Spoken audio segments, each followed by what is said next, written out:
Morning everybody, myself Giriraj Agarwal. मेरे YouTube channel में आप सभी विद्यार्थियों का स्वागत करता हूं।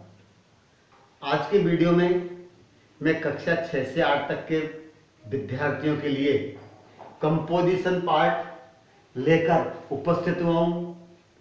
मैं आशा करता हूं कि सभी इसे ध्यान से देखें और समझने का प्रयास करें। देखिए, आज के कंपोजिशन पार्ट में मैं स्टोरी राइटिंग आपको पढ़ाने जा रहा हूं।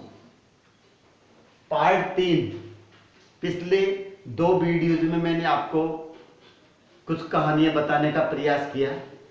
आज के इस वीडियो में भी मैं आपको किस प्रकार से कहानी लिखी जाती है वो मैं आपको बताने जा रहा हूं। देखिए, आज मैं सबसे पहले जो आपको कहानी बताने जा रहा हूं उसका टाइटल है हंग्री फॉक्स। देखिए, हंग्री फॉक्स। फॉक्स में 2 प्रकार की कहानी है, एक तो कौवे वाली है और दूसरी अंगूर वाली। तो सबसे पहले मैं आपको अंगूर वाली कहानी के बारे में बता रहा हूं, जिसको शॉर्ट में अपन लिखते हैं पोस्टर में, फॉक्स एंड ग्रेप्स। किस प्रकार से कहानी लिखा जाता है मैंने आपको बताया था कि अगर हमें कहानी हिंदी में याद है तो अंग्रेजी लिखने में कहीं परेशान नहीं है, बस हमें हिंदी में याद होना चाहिए। एक बार एक लोमड़ी थी, भूखी थी, भोजन तलाश में इधर उधर गई, कहीं भोजन नहीं मिला। अचानक उसने बगीचा देखा, बगीचे में अंगूर थे, अंगूर खाना चाहती थी, लेकिन अंगूर क्या ऊंचे थे, लोमड़ी उस तक पहुंच न सकी, इसलिए उसने उचकना प्रारंभ किया। खूब प्रयास किया लेकिन अंगूर हाथ नहीं आए। अंत में थक गई और एंड में निष्कर्ष यह निकला कि उसने स्वयं से कहा कि ये अंगूर खट्टे हैं, मैं इन्हें नहीं खाऊंगी। ऐसा कहकर वो वहां से चली गई। अब ये कहानी हिंदी में याद है। अब ट्रांसलेशन मेथड से हम इस कहानी को इंग्लिश में ट्रांसलेट कैसे करते हैं? चूंकि आपको हिंदी अच्छी तरह याद है, अंग्रेजी की मीनिंग भी अच्छी तरह याद है, तो हम बना सकते हैं। देखिए, सबसे पहले स्टोरी की शुरुआत कैसे होती है? Once upon a time there was a fox. There was a fox. It was very hungry. It was very hungry. It went here and there. It went here and there in search of food. But it did not find any food. तो but it did not find any food, लेकिन उसे कोई भोजन नहीं मिला। Suddenly it saw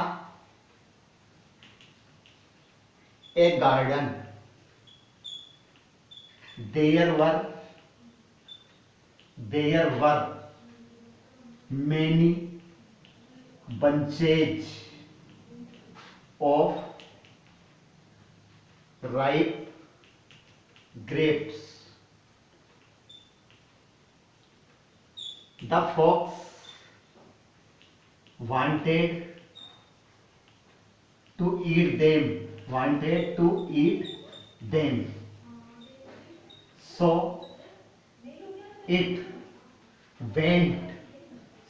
it went in the garden.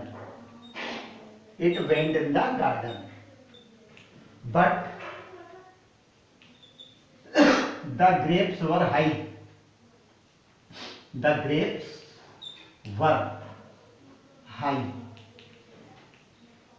the grapes were high.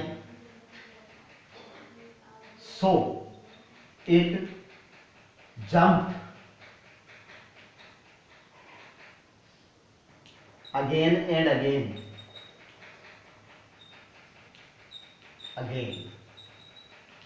It tried hard. It tried hard to get them, but it could not. Get them. It was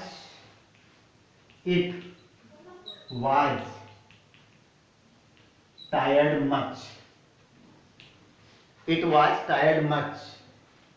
It said to itself.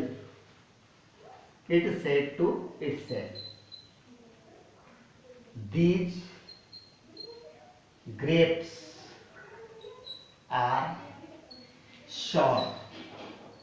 I shall not eat them. ये उसने स्वयं से कहा. It said, these grapes are sour, I shall not eat them. Saying this, it went away from there. Saying this, it went away from there. Moral: the grapes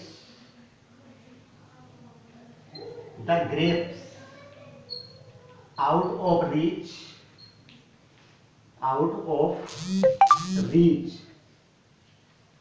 are called to be sour. The grapes out of reach are called to be sour. देखिए इस प्रकार से ये कहानी को लिखा. अब बताइए मैंने कैसे लिखा था. हमने किसी को याद नहीं किया, बस हिंदी के माध्यम से अंग्रेजी बनाई है कि टेंस का नॉलेज है और मीनिंग्स है. आपको भी टेंस का नॉलेज होगा और मीनिंग याद होगी तो कोई भी कहानी आप इस जीवन में बना सकते हैं.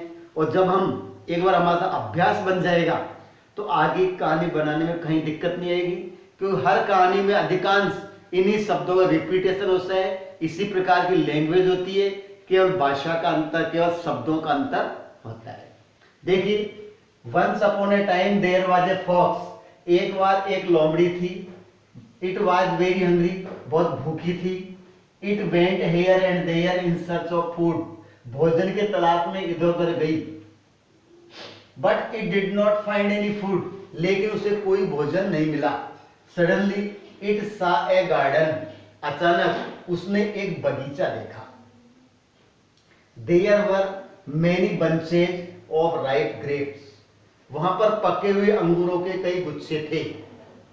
The fox wanted to eat them.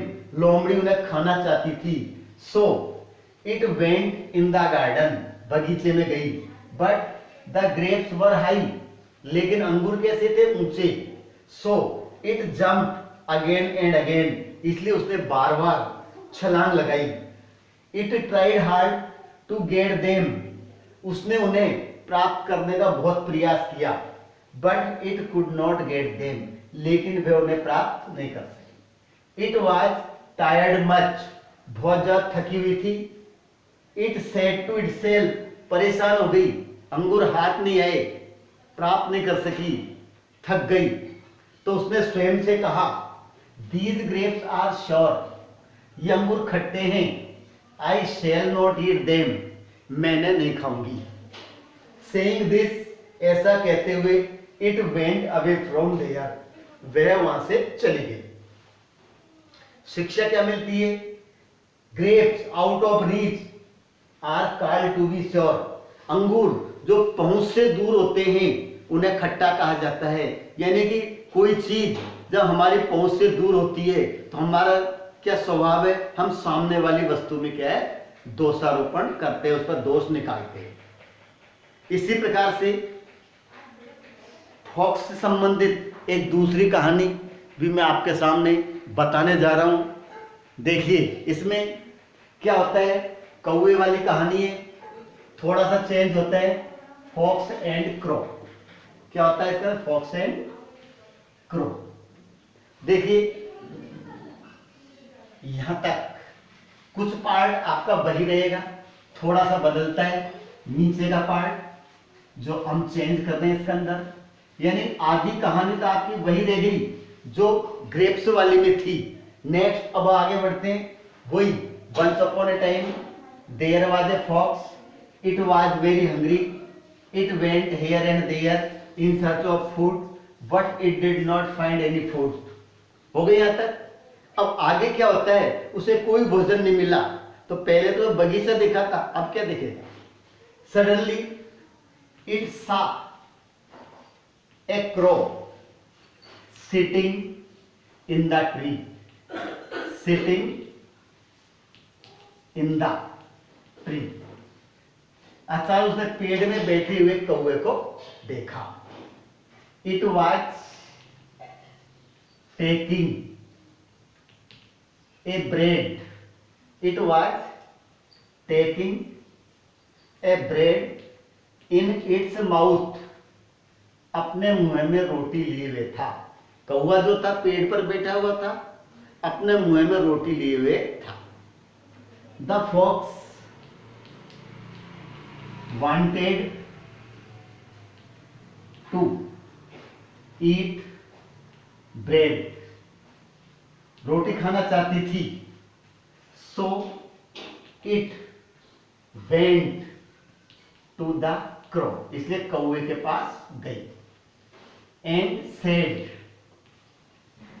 और कहा, भाई लोमड़ी रोटी प्राप्त करना चाहती थी इसलिए कौवे के पास गई और कहा, your voice is very sweet, your voice is very sweet, please sing a song। तो your voice is very sweet, please sing a song। लोमड़ी ने कौवे की बड़ाई की कि भैया तुम्हारी आवाज बहुत मधुर है, कृपया एक मधुर गाना, प्यारा सा गीत गाओ। The crow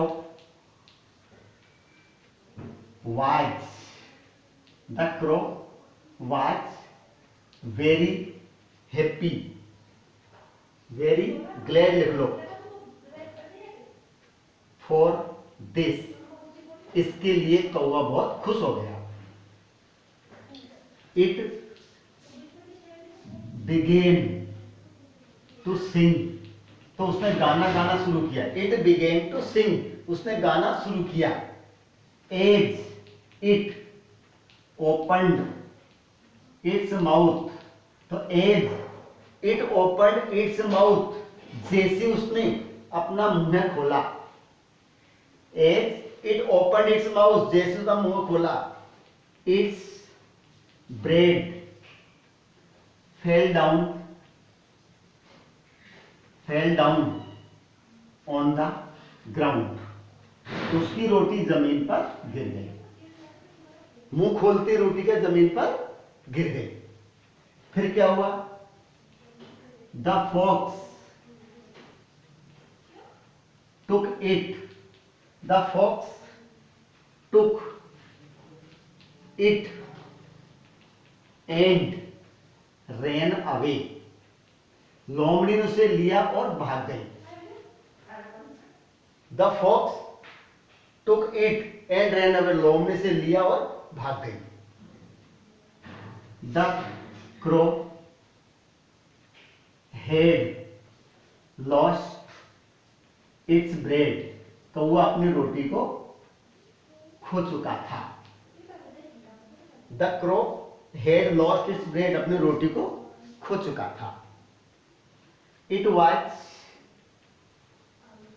very sad for its foolishness, it was very sad for its foolishness, वह अपनी मूर्खता के लिए बहुत दुखी हुआ।